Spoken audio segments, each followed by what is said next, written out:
Helo bawb! Mae'n ddiwrnod bendigedig ynghylch meithrin Twts Tywi heddiw. Edrychwch! Mae'r haul yn gwenu yn yr awyr las. Mae'n ddiwrnod rhy braf i aros tu mewn, felly mae'r cylch wedi penderfynu mynd allan i chwarae. Sgwni beth fydden nhw'n ei wneud heddiw. Beth yw hwn? Ie! Beth yn ni'n neud gyda rhaw? Beth yn ni'n neud? Beth yn ni'n neud? Ni'n mynd i plannu. Ydy pawb yma'n plannu? Wel, am syniad da. Mae'r plant am blannu blodau mewn esgidiau glaw.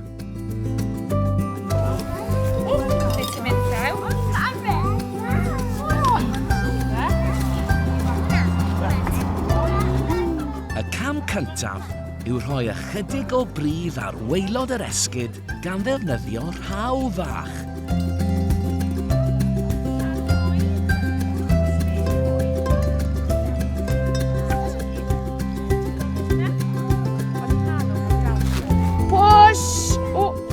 Nesaf, rhaid gosod y blodau ofalus i mewn i'r esgid ar ben y pridd.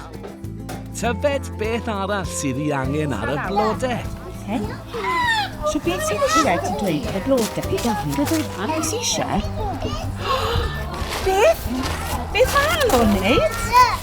Rhai beth? Rhai... Dŵr! Beth bychel da iawn! Wedi rhoi dŵr. A beth arall sydd eisiau ar y planhigyn? Beth sy'n mas heddi? Hael y gwenu yn o'n i heddi. Felly mae eisiau dŵr a hael yn y gyntaf byd. Ie, dŵr a hael. Da iawn ti. A nawr, mae'r blodau'n barod i dyfu yn yr hael. Da iawn chi, criw Twts Tywi. Tan y tro nesaf. Hwyl fawr am y tro.